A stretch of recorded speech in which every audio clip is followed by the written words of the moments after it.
तो ये महोडन झील आप देख सकते हैं, बहुत ही ज़्यादा बेहतरीन है।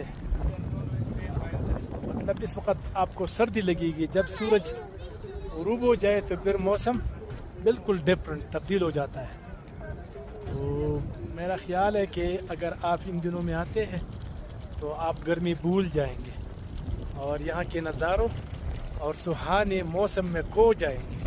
क्या ही बात है।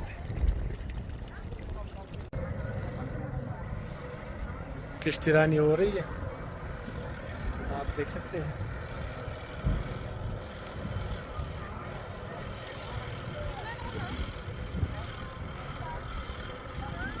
पीटीआई के झंडे लगे हैं।